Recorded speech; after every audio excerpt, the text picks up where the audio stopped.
그 마지막 때의 징조가 뭘까요?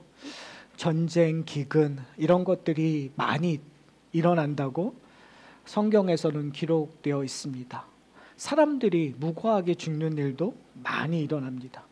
그게 인재였던 천재지변이었던 아니면 어떠한 폭력에 의해서 일어났던 그 죽음이라는 그 앞에 우리는 어떻게 보면 숭고해질 수밖에 없습니다. 근데 오늘 본문을 보면 좀 약간 좀 이상한 느낌이 들어요. 예수님께서 이 소위 말하는 인재라든지 폭력 앞에서 죽어간 사람들에 대한 이야기를 했었을 때 어떻게 읽으면 이렇게 매정하게 얘기하시나라고 어떻게 보면 현대를 살아가는 저희들이 갖고 있는 가져야 되는 교양과 다른 이야기를 하고 있는 것처럼 읽어져서 약간은 곤욕스럽기도 합니다. 그러나 저희가 기억해야 될 것은 예수님께서 그런 교양에 대한 이야기를 하고 있는 게 아니라 예수님께서는 지금 아주 중요한 종말론적 삶이 무엇인가에 대한 이야기를 하고 있다는 사실을 저희가 기억해야 될 것 같습니다. 저는 누가복음 12장 그리고 13장을 통해서 지속적으로 하나님 나라의 누룩과 바리새인들의 누룩을 비교해 왔습니다. 어떻게 보면 바리새인들의 누룩은 이 땅에서의 성공, 이 땅에서의 문제를 어떻게 해결할까에 대한 이야기라고 생각한다면 하나님 나라의 누룩은요, 이 땅의 것보다는 올 세상, 우리가 가야 될 세상, 즉 하나님 나라에 대한 이야기를 하고 있다는 사실인 것 같아요. 저희가 이 종말 마지막 그리고 우리 개인의 죽음 앞에서 우리가 고민해야 될 것이 좀 있는 것 같아요. 과연 이 땅이 전부이면 내가 어떻게 살아야 될까? 여러분 그런 생각 안 해보셨어요? 뭐 저희가 이제 나이가 들면 들수록 이런 생각을 좀 안 할 수는 있지만 저희 20대 내가 인생을 어떻게 살아갔을까라는 생각을 좀 하잖아요. 그런데 내게 올 인생, 그 인생 앞에서 나의 삶은 어떨 것인가라는 고민을 하게 된다면 여러분 어떠한 생각을 하고 계십니까? 어떠한 마음으로 살고 계십니까? 저는 만약에 이 세상이 다라면 과연 나는 잘 살고 있을까라는 생각을 좀 하는 것 같아요. 만약에 그냥 어떠한 과학자들이 얘기하는 것처럼 어떠한 철학자들이 얘기하는 것처럼 그냥 우리의 몸은 하나의 그냥 원자고 그리고 그냥 어떠한 그냥 있다가 없어지는 거라고 생각한다면 이렇게 살면 좀 아쉽지 않을까? 좀 이 땅에서 뭔가 좀 제대로 살아야 되지 않을까? 라는 그러한 후회 같은 게 있는 것 같아요. 근데 제가 요즘에 그 전도서를 이렇게 좀 보고 있는데요. 전도서를 보면 전도서 저자가 얘기하는 것이 뭐냐면 그냥 모든 게 헛되대요. 근데 그 헛되다고 얘기하는 사람이 모든 걸 다 가진 사람이에요. 그러니까 제가 이 세상이 다라고 한다면 정말 치열하게 좀 더 살아야 될 것 같고 좀 더 많이 쟁취해야 될 것 같고 뭔가 좀 많이 이루어야 되고 그리고 남자로 태어났으니까 이름 석자는 내야 된다라는 생각을 하게 되는 그 시점에서 전도서 저자는 그런 걸 다 해봤는데 헛되다라고 얘기하고 있거든요. 그러면서 저에게 드는 질문이 그럼 왜 솔로몬 그 전도서 저자는 왜 그런 이야기를 했었을까? 죽음 앞에서 만약에 이 세상이 그냥 죽음으로 다 끝난다면 그게 무슨 의미가 있냐라는 거예요. 그러니까 갖지 못한 자에게는 그걸 가지려고 하는데 다 가져본 사람은 그게 무슨 의미가 있다고 얘기를 하고 있거든요. 사랑하는 성도 여러분, 우리가 가졌든 가졌지 않든 우리가 여러분이 열심히 일했든 열심히 일하지 않았든 여러분이 만족하든 만족하지 않던 만약에 우리의 인생이 이게 다라면 사실은 우리 그리스도인으로 이 땅에 살아간다라는 그 의미가 과연 의미 있는 일일까라는 질문을 던지고 싶습니다. 만약에 그렇지 않는다면 우리가 고백하듯이 우리의 인생이 여기서 끝나지 않는다면, 이후의 인생이 있다면 영생이라는 것이 우리가 기다리고 있고 사후의 세계가 기다리고 있고, 그리고 그 사후의 세계가 우리에게 하나님의 나라로 주어졌다고 얘기를 한다면 오늘 본문을 저는 심각하게 읽었으면 합니다. 왜 그러냐면 그거에 대한 경고의 메시지가 오늘 예수님이 우리에게 전해주고 있기 때문에 그렇습니다. 그런 의미에서 저는 가볍게 여기지 않는 오늘 말씀이었으면 좋겠습니다. 오늘 본문의 시작은 이렇게 시작됩니다. 그때 마침. 그때 마침이라고 시작한 이유가 뭘까요? 오늘은 두 가지 질문에 답하시면서 그리고 마지막에 비유로 이 의미를 정의하시는데 바로 그때 시작하는데 그때의 마침이라는 얘기를 하고 있어요. 그러니까 그 전에 예수님께서 뭔가를 하신 다음에 마침 이 이야기를 함으로 말미암아 지금 그 전의 일과 지금 예수님께서 얘기하고자 하는 일들이 관계가 있다 없다? 있다라는 것을 다른 말로 얘기하면 지금 또 다른 면으로 강조하고 있다라는 거예요. 그러면 지난번에 어떠한 이야기를 했었죠? 예수님께서는 이 땅에 평화를 주러 온 것이 아니라 너희들 가운데 분쟁이 있게 하기 위하여 오셨다고 얘기를 하셨어요. 그러면서 마지막에 뭐라고 얘기하시냐면 너희는 빨리 화해하라고 얘기를 해요. 재판장에 가기 전에 화해하라고 얘기를 한단 말이에요. 그 화해하라는 그 이야기가 오늘 본문에는 회개하라는 이야기와 맞춰 간다라는 사실을 여러분이 좀 기억하셨으면 좋겠어요. 자, 그때 마침 화해하라고 예수님께서 권면하는 그때에 사람들이 찾아와서 예수님께 아뢰는 일들이 일어나요. 뭐에 대해서 아뢰냐면 첫 번째, 빌라도가 어떤 갈릴리 사람의 피를 그들의 제물에 섞는 일에 대해서 이야기를 해요. 이게 무슨 말이냐면 역사서에서 기록될 만한 큰 사건은 아니었던 것 같아요. 그러나 그 갈릴리 지방에서는 그래도 일어났었던 일인데 이 빌라도가 갈릴리 사람을 죽였었던 것 같아요. 그러니까 로마의 반대해서. 그런데 그 죽였던 시점이 제물을 섞는, 즉 뭐 유월절이나 절기, 그러니까 이스라엘의 절기 때에 로마에 대한 그 반정이 일어났었고 그것을 진압하는 과정 속에서 몇몇 갈릴리 사람들이 죽었어요. 그러니까 그 일을 통해서 이 갈릴리 사람이 질문을 하는 거죠. 그런데 예수님의 답이 좀 이상해요. 뭐라고 얘기하죠? 이르시되 너희는 이 갈릴리 사람이 이같이 해 받음으로 다른 모든 갈릴리 사람보다 죄가 더 있는 줄 아느냐. 이게 이렇게만 들으면 우리가 생각할 수 있는, 유추할 수 있는 게 뭐죠? 이 갈릴리 사람들이 죄를 지어서 이렇게 죽게 되었나라고 유추할 수 있잖아요. 조금 위에 다른 질문할 때도 똑같이 나오는데 지금 그 이야기를 하고 있지 않는다라는 걸 우리가 먼저 좀 인식했으면 좋겠어요. 이 사람들이 죄를 지어서 이렇게 죽음을 당했다는 것이 아니라 어떻게 보면 종말론적인 죽음을 그냥 예수님께서 상정하고 이 죽음이라는 것, 심판이라는 것, 그것을 누구나 다 피할 수 있는가 없는가라는 화두를 던지고 계시는 거예요. 그래서 예수님께서 뭐라고 얘기하죠? 모든 갈릴리 사람보다 죄가 더했기 때문에 죽느냐? 그렇지 않다라는 거잖아요. 죄라는 부분에서 똑같다라는 거예요. 그 다음에 3절서부터 4절에 똑같이 얘기를 해요. 그러니까 2절과 3절에 얘기됐었던 내용들이 4절과 5절에 똑같이 반복되는 구절들이 있어요. 4절에는 실로암에서 망대가 무너져 치어 죽은 사람이 18명이 있어요.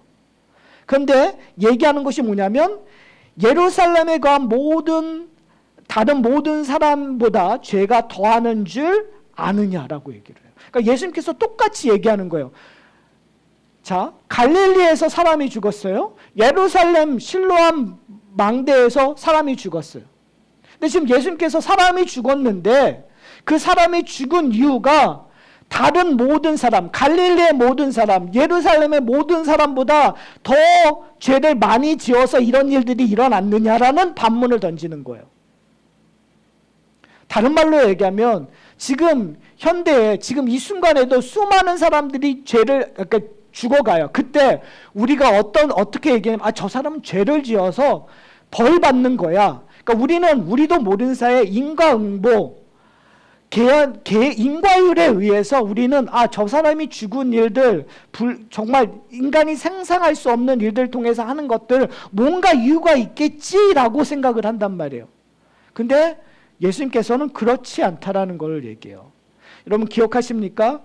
사도 바울이 로마서 3장에 뭐라고 얘기하냐면 9절에서부터 12절에 이렇게 얘기해요. 유대인이나 헬라인이나 다 죄 아래 있다고 우리가 이미 선언하였느니라. 기록된 바 의인은 없나니 하나도 없으며 깨닫는 자도 없고 하나님을 찾는 자도 없고 다 치우쳐 함께 무익하게 되고 선을 행하는 자는 없나니 하나도 없도다. 이게 뭘 얘기하고 있는 거죠? 여러분 죽음을 피할 수 있는 분 있으세요, 여기서? 여러분 죽음을 피할 수 없는 이유가 뭐죠? 과학적으로 얘기하면 뭐 다르게 얘기할 수 있겠죠. 그러나 성경에서 얘기할 수 있는 죽음을 피할 수 없는 근본은 뭐죠? 죄 때문에 그래요. 죄의 싹은 사망이에요.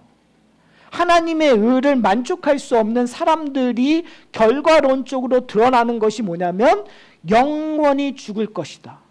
아담의 죄로 말미암아 모든 인류가 경험할 수밖에 없는 것. 태어나면 마지막 결론이 뭐냐면 죽음이란 말이에요.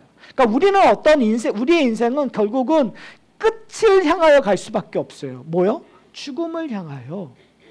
오늘 본문에서 얘기하고 있는 건 뭐냐면 결국은 그 죽음 앞에서 우리 모두가 자유로울 수가 없다라는 것을 이야기하고 있어요. 그러면서 예수님께서 3절과 5절에 똑같은 말을 반복하여서 우리에게 경고하세요. 그게 뭐냐면 너에게 이르노니 죄가 더 있는 줄 아느냐? 아니라고 얘기해요. 그리고 나서 뭐라고 얘기하냐면 너희도 만일 회개하지 아니하면 다 이와 같이 뭐 한다고요? 망하리라. 그리고 5절에도 똑같이 얘기해요. 너에게 이르노니 뭐요? 망대에 죽은 사람보다 우리가 죄가 더 많은 줄 아느냐? 아니라고 얘기하죠. 그 다음에 뭐라고요? 똑같이 얘기해요. 너희도 만일 회개하지 아니하면 다 이와 같이 망하리라. 반복하고 있어요. 왜 반복할까요? 왜 반복할까요? 중요하니까. 이게 진리니까. 근데 이 진리를 우리는 쉽게 까먹죠. 안다고 하지만 인정하지 못하죠. 그러니까 성경은 지속적으로 반복하는 거예요. 예수님, 그러니까 누가복음에서 이 누가복음의 저자가 성령의 감동을 받아서 13장 1절에 뭐라고 얘기해요? 그때 마침 예수님께서 화해하라고 내가 하나님과 평화를 누리고 세상과 분쟁하기 위하여 너희가 해야 될 것은 뭐냐면 화해하는 일들, 하나님과 화해하는 일들이 우선순위에 둬야 된다고 하는데 인간들이 알아듣지 못하니까 그때 때마침 이 질문을 통해서 우리에게 거듭되어 강조하는 게 뭐예요? 여러분 강조의 정점이 뭔지 아세요? 반복의 정점? 그 글을 쓰거나 그 연극이나 이럴 때 대사를 했을 때 강조는 딱 3번까지예요. 3번 이상 하면 강조의 그 강도가 무너져요. 근데 오늘은 2번이잖아요. 그런데 그 강조가 그 전에 한 번 했었잖아요. 그러니까 결국은 3번 하고 있는 거예요. 요 단락에서. 중요할까요? 안 중요할까요? 정말 중요해요. 뭐가 중요하죠? 여러분 뭐 하셔야 돼요? 회개해야 되는 거예요. 근데 중요한 건 뭐냐면 뭘 회개해야 되죠? 여러분 뭘 회개해야 될까요? 지금 12장서부터 13절까지 우리가 봤었을 때 우리가 회개해야 될 것은 뭐냐면 우리 가운데 뭐가 있다라는 거죠? 바리새인들의 누룩과 같이 우리 가운데 외식하는 일들이 일어나고 있다라는 거예요. 우리 가운데 세상과 평화하려고 하는 마음들이 우리에게 있는 거예요. 하나님과 평화해야 되는 것이 아니라 오히려 다른 세상과 평화하려고 하는 우리의 마음들이 있는 것, 거기에 대해서 우리가 회개하고 있냐라는 거예요. 사랑하는 성도 여러분, 우리가 여기에 대해서 좀 경각심을 가지셨으면 좋겠어요. 제가 말씀드렸잖아요. 반복하고 있다는 건 중요하다. 중요하다라는 걸 지금 예수님께서는 우리 모두에게 경각심을 가지고 지금 당장 우리가 그 일들을 하기를 원하는 거예요. 그런데 오늘 본문은 여기서 끝나지 않고 예수님께서 비유를 드시는 걸로 끝나요. 어떤 비유를 드시냐면 이렇게 얘기해요. 6절에 보면 한 사람이 포도원에 무화과 나무를 심은 것이 있더니 와서 그 열매를 구하였으나 뭐 했다고요? 얻지 못한지라. 그리고 나서 7절에 포도원지에게 이르되 내가 3년을 와서 이 무화과 나무에서 열매를 구하되 얻지 못하니 뭐하라고요? 찍어버리라. 어찌 땅만 버리게 하겠느냐. 이게 좀 되게 야속하지 않나요? 과일나무가 3년 되면 그래도 우리가 열매를 따먹을 수 있는 나무들이 있겠죠. 근데 사실은 이거의 백그라운드가 뭐냐면 레위기 19장 23절에 보면 이제 이스라엘 백성들에게 그 제사라든지 그러니까 출애굽해서 가나안 땅에 들어간 다음에 어떻게 제사를 드려야 되는지에 대한 이야기를 하면서 하나님께서 이렇게 얘기하시는 것들이 있어요. 19장 23절 제가 읽어드릴게요. 너희가 그 땅에 들어가 각종 과목을 심거든 그 열매는 아직 할례 받지 못한 것으로 여기되 곧 3년 동안 너희는 그것을 할례 받지 못한 것으로 여겨 먹지 말 것이요. 무슨 말이죠? 지금 이스라엘 백성들이 가나안 땅에 가면 3년 동안 과일을 따먹지 말라고 얘기해요. 왜요? 할례 받지 않았으니까. 할례 받지 않는다라는 의미는 그것이 부정한 거예요. 이해가 되세요, 여러분? 가나안 땅에 들어가서 나무를 심어서 3년이 지난 것이 아니라 가나안 땅에는 이미 젖과 꿀이 흐르고 좋은 땅에서 좋은 열매가 있는데 이스라엘 백성들에게 그 열매를 먹지 말라고 해요. 왜요? 부정하기 때문에. 할례 받지 않았으니까. 말이 안 되는 거잖아요. 그 좋은 열매를 따먹지 말라고 하는. 왜 따먹지 말라고 할까요? 부정한 것, 세상의 것. 우리의 마음은 사실은 저 같으면 얼마나 따먹고 싶을까? 그렇죠? 그 무화과 나무서부터 포도서부터 그 가나안 땅의 그 좋은 것, 가나안의 점탕꾼이 그 큰 거 그거 먹고 싶었는데 거기 무서워서 들어가지 말자고 해서 결국은 40년 동안 뺑뺑이 돌았던 그 포도송인데 그렇게 부러운 건데 먹지 말라고 하는 거예요. 사랑하는 성도 여러분, 우리는 그걸 먹고 있지 않습니까? 우리는 예수를 믿는다고 하면서도 아직까지도 세상 것이 좋다고 세상의 것들을 더 보암직하고 먹음직한 것들을 더 많이 먹으려고 창고를 세우고 그 창고에 재워두지 않습니까? 거기에 우리는 행복이 있다고 생각하고 있지 않습니까? 성경은 예수님은 그것이 바리새인의 누룩이라고 얘기해요. 뭘 얘기하는 거죠? 의도적으로 창고를 허물라고 지금 얘기하는 거예요. 젖과 꿀이 흐르는 가나안 땅에 들어가지만 하나님께서 뭘 원하시는 거죠? 아직까지도 광야에 있는 만나의 시스템이 작동하기를 원하시는 거예요, 여러분. 광야에서의 만나의 시스템은 뭐였죠? 그 만나를 매일 먹음으로 말미암아 내 생명은 누구에게 소유되었다는 걸 고백하는 거예요? 하나님에게 소유되었다는 걸 고백하는 거예요. 가나안 땅에 들어갔는데 광야의 시스템이 들어가는, 다른 말로 하면 성도가 이 땅에 살아갔었을 때 이 땅에 살아감에도 불구하고 우리 가운데 어떠한 시스템이 들어가야 되는 거죠? 하나님 나라의 시스템이 들어가야 있는 거예요. 바리새인의 누룩으로 사는 것이 아니라 하나님 나라의 누룩으로 살아가는 시스템이 과연 우리에게 있는가? 오늘 예수님께서 뭐라고 이 비유를 드세요. 3년이 지나서 이제 과일을, 열매를 따 먹어야 되는데 열매를 맺지 않는 나무가 있어요. 예수님의 입장에서는 찍어버리는 것, 그 비유가 맞는 것처럼 여겨져요. 그런데 오늘 본문에는 그렇게 끝나지 않아요. 분명히 앞에 두 부분에서는 종말론적인 사건이 일어났고 회개하라고 요구되고, 근데 회개하지 않으면 어떻게 해요? 심판을 받아야 되는 거잖아요. 무화과 나무가 잘려야 되는 것처럼. 그런데 오늘 본문에서 이 비유의 끝은 어떻게 되죠? 갑자기 포도원 지기가 등장합니다. 그 포도원 지기가 뭐라고 얘기하죠? 8절에 보면 주인이여 금년에도 뭐요? 그대로 두소서. 내가 두릅하고 거름을 줄이니. 무슨 말을 하는 거예요? 주인에게 찍어버리지 마소서. 내가 더 열심히 일하겠습니다라고 얘기하고 있는 거예요. 여기에서 뭐가 등장하는 거죠? 하나님의 은혜가 등장하는 거예요.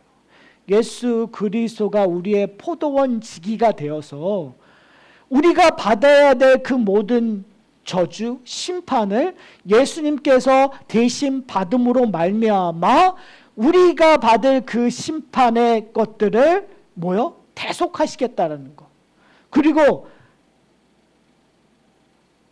다른 말로 얘기하면 종말이 분명히 왔어야 되는데 오지 않는 이유가, 딜레이 되고 있는 이유가 바로 여기에 있는 거죠. 하나님에게 구원받을 사람들을 위해서 지금 뭐가 되고 있는 거예요? 하나님의 심판이 딜레이 되면서 하나님의 은혜가 임하고 있는 거예요. 바로 그래서 우리가 지금 예배 드리고 있는 거 아닌가요? 2000년 전에 제자들은 어떻게 생각했을까요? 예수님께서 내가 속히 온다고 했었을 때 제자들의 거의 100%는 자신들이 살아있었을 때 예수님이 오실 거라고 믿었어요. 여러분, 초대교회 성도들이 왜 그렇게 자기의 재산들을 다 팔아서 서로 나눌 수 있었던 이유가 어디에 있는지 아세요? 그들은 예수님께서 속히 오실 거라고 믿었기 때문에 자신의 것들을 다 팔을 수 있는 용기가 있었던 거예요. 그런데 왜 예수님이 오시지 않았죠? 2000년이 지났는데 왜 예수님이 오시지 않았죠? 모르세요? 정말 모르세요? 바로 여러분 때문에. 자, 이렇게 생각하면 이거 정말 놀라운 얘기 아닌가요? 하나님께서 2000년을 딜레이했어요. 누구 때문에? 여러분 때문에.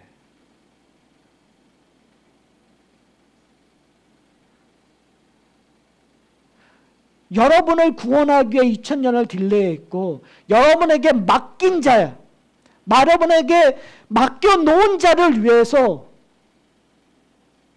그 구원을 딜레이 하실 거란 말이에요. 그렇다면 여러분에게 맡겨놓은 자에게 우리는 어떤 일들을 해야 될까요? 포도원 지기가 우리의 주인이라면 그 주인에게 순종하는 일들이 어떤 일일까요? 포도원 주인이 뭐 하고 있죠? 내가 두릅하고 거름을 주리라. 뭐 하는 거예요? 무화과 나무, 열매를 맺지 못하는 나무, 할례 받지 못하는 나무, 세례받지 못하고 구원받지 못하는 나무를 위하여 뭐 하고 있는 거예요? 물을 주고 기름을 주고 가지를 치고 정말 말라서 아무 소망이 없다고 생각하는 그 나무에게 끊임없이 은혜를 공급하고 있는 것, 그 일들에 우리는 과연 참여하고 있는가요? 사랑하는 성도 여러분, 우리는 두 가지 관점으로 봐야 될 것 같아요. 첫 번째, 우리가 받은 은혜 안에서 과연 우리가 정말 온전히 회개하고 있는가? 회개라 함은 끊임없이, 그렇죠?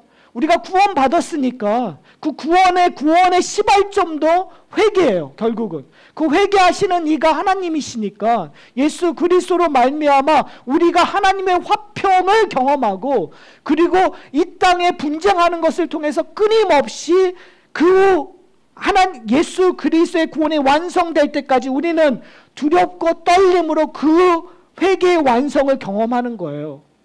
내 안에서 열매 맺는 것들을 경험하는 거예요. 너무 재밌지 않을까요? 내가 볼 때에도 정말 보잘것없는 열매, 아주 조그만 열매가 맺었는데 그 전에는 세상적으로 정말 보기 좋고 정말 대단한 열매를 맺었는데도 하나님께서 그거를 거들떠 보지도 않으셨는데, 내가 예수 믿고 정말 조그만, 정말 세상으로 볼 땐 보잘것없는, 버려도 마땅할 그 열매를 농부이신 하나님께서 너무너무 기뻐하시는 거예요. 너무너무 좋아하시는 거예요. 여러분, 과연 여러분 좋아하시고 기뻐하세요? 여러분의 인생 속에서 그 조그마한 것들, 그래서 전도서 저자는 그렇게 얘기했던 것 같아요. 야, 이 땅이 참 허무한데 그래도 유익이 있다면 무슨 유익이 있을까? 네가 지금 하고 있는 걸로 기뻐하고 만족하는 것이 유익이 아닐까? 사랑하는 성도 여러분, 여러분에게 예수 그리스도로 말미암아 조그마한 열매가 있다면 제발 기뻐하시고 감사하세요. 그걸 자족하세요. 왜요? 그것이 뭐의 열매라고요? 하나님의 열매니까. 세상으로 봤을 땐 보잘것없고 세상에 예수를 몰랐을 땐 더 좋은 걸 했지만 그거와 비교할 수 없는 열매라는 거죠. 여기에서 또 하나의 희망이 뭔지 아세요? 열매는 매년 맺어져요. 내가 천국 갈 때 완전하게 정말 하나님이 기뻐하시기에 보기 좋은 열매가 맺어질 거예요. 그러나 그때까지 이 땅에 우리가 발을 딛고 숨을 쉬고 살아갈 때 우리는 매년 매 순간 열매를 맺을 수밖에 없어요. 왜요? 여러분이 노력해서요? 아니요. 누가 우리에게 물을 주시고 거름을 주시기 때문에요? 포도원지기이신 예수님께서 성령을 통해서 우리를 끌고 가시니까 우리는 반응하기 때문에 우리 가운데 그리스도의 열매를, 성령의 열매를 조금씩 맺을 수밖에 없어요. 그걸 보고 기뻐하는 거예요. 전보다 더 큰 열매를 맺었기 때문에. 근데 그 열매가 어떻게 해요? 겸손함으로. 그 열매가 어떻게 해요? 인내함으로. 그 열매가 어떻게 해요? 오래 참음으로. 그 열매가 긍휼함으로, 사랑으로 우리 가운데 일어나는 거예요. 근데 세상의 눈으로는 그렇게 아름답지 않은 열매일 수 있는 거죠. 왜요? 내가 사랑하기 위해서 오래 참아야 되니까 내 열매는 파일 수밖에 없는 거예요. 내가 겸손해져서 낮아지기 위해서는 내 열매가 훼손될 수밖에 없어요. 망가질 수밖에 없어요. 세상으로 볼 때는 별 볼 일 없는 열매인데 그리스도의 눈으로 하나님이 보시기에는 존귀한 열매가 돼버리는 거예요. 내 피와 땀이 결과로 나타나는 거죠. 사랑하는 성도 여러분, 그렇기 때문에 우리는 세상의 눈으로 우리의 열매를 보는 것이 아니라 하나님의 눈으로 그 열매를 봤었을 때 우리는 기뻐할 수 있다라는 것 기억하는 저와 여러분이 되셨으면 좋겠어요. 우리는 결코 찍어버리는 그러한 나무가 아니에요. 왜요? 예수님께서 우리를 위하여 간청하고 계셨고 우리 가운데 그리스도의 열매를 맺었기 때문에 그래요. 사랑하는 성도 여러분, 이제 설교를 마치려고 합니다. 현대를 살아가는 우리는 어떻게 보면 정말 말도 안 되는 일들이 일어나요. 그때 우리는 질문할 수 있어요. 성도로서 우리는 이렇게 질문할 수 있어요. 하나님, 어떻게 이런 일들이 지금 이 순간 일어날 수 있습니까? 그때 우리가 던져야 될 답은 뭘까요? 하나님, 저 같은 사람도 살리셨는데, 저 같은 사람도 부르셨는데, 저 같은 사람에게 하나님의 은혜로 열매를 맺고 계신다면, 예수를 모르고 죽어가는 사람들이 있다면 주님, 저희를 깨우쳐 아직도 예수를 모르는 사람들을 향하여 성령과 성령의 이끌으심을 통해 그들에게 기름을 붓고 그들을 돌보고 그들에게 복음을 전할 수 있는 자 되게 해 주십시오라고 우리가 다짐하고 간구해야 되지 않을까요? 그것이 우리에게 우리의 종말론적 삶 속에서 하나님 나라의 누룩으로 할 일이지 않을까요? 그 일들이 우리 가운데 풍성히 임하기를 소원합니다. 그때 우리는 감사할 수 있고 자족할 수 있고 기뻐할 수 있다고 성경이 우리에게 증거하고 있습니다. 우리 함께 기도하시겠습니다.